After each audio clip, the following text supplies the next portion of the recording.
This was 67, and I was working at the Wayside Theater in Middletown, Virginia, and David Ford was also in that play that summer, and Nancy Barrett, his wife at the time, was there too for the one play. I was there for the summer.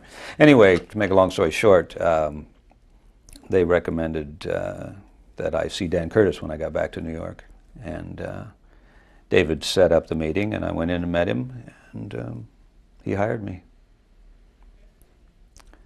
Actually, I was doing a play in Pennsylvania when I actually got the job. This was some months later. I remember leaving the theater that night. I had to catch a train to New York from Philadelphia, and I had to leave the play without waiting for curtain call in order to make it to the train on time.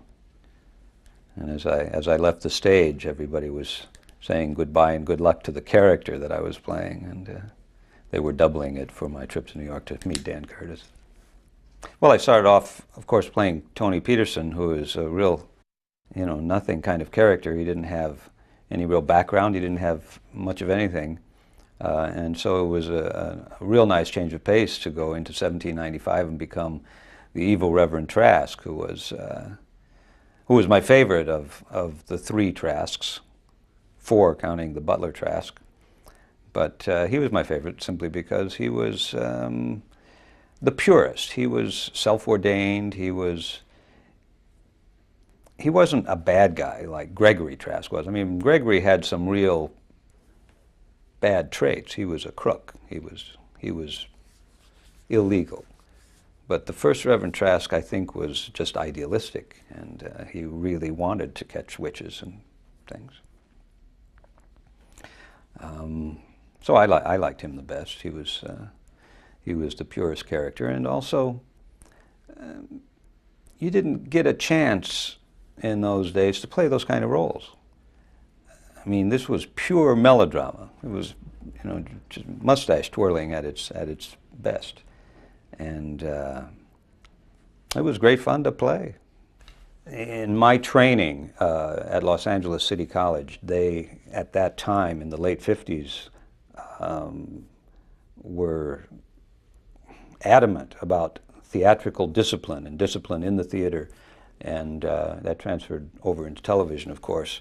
So when I started to work on Dark Shadows, I already had some training in that area, and it was valuable that I had, because it was very, very necessary to know your lines when you came in the morning, and the fact that we were what was called then live tape made it even more necessary. And so that discipline that I put into practice there was a good training ground for anything and everything that I did afterwards.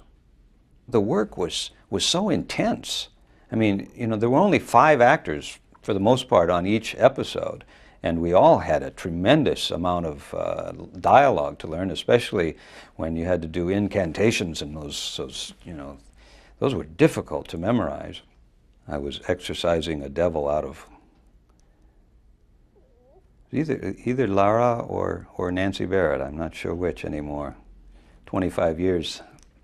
And I went completely up. I had not a clue what my next line was, and the only camera that I could see to get my line from the teleprompter was behind me, and so my only choice was to just turn around and read the line off the teleprompter.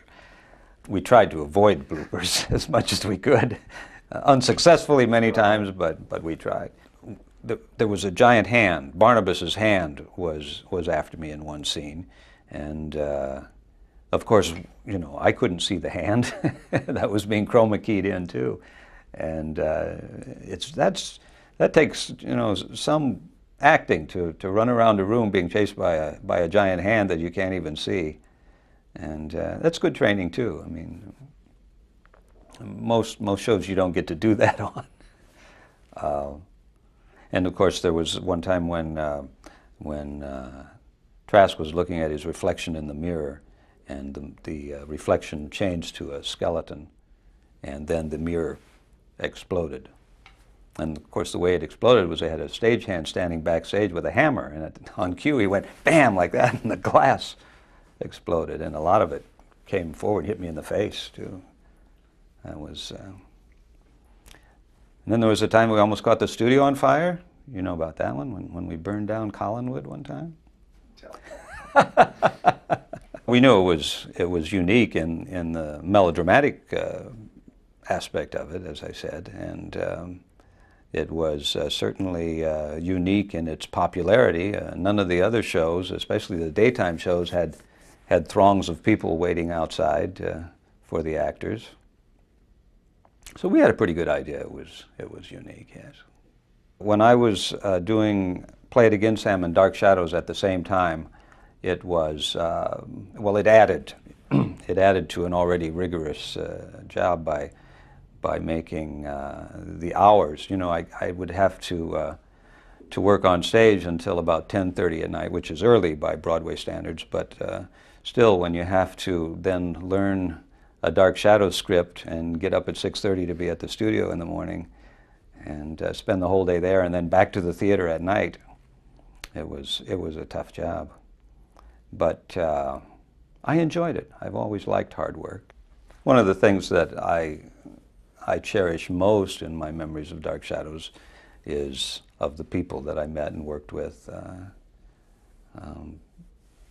Joan Bennett, she was such a lovely, warm person, and my first real association with someone who'd been a Hollywood star, and it was so gratifying to find, you know, that she was real people and nice people, and had a good set of standards. I left the show before it went off the air. About just several months, I'd been offered a job on As the World Turns in the present, and you wore regular clothes with pockets in the pants, and it sounded very attractive to me, and you talked like a regular person, and so I took that job. We're all a little surprised at the length of time this interest has carried on. I remember John Carlin saying at one of the conventions a few years ago that we were going to do this for this generation, but from now on, the kids are going to have to take care of themselves.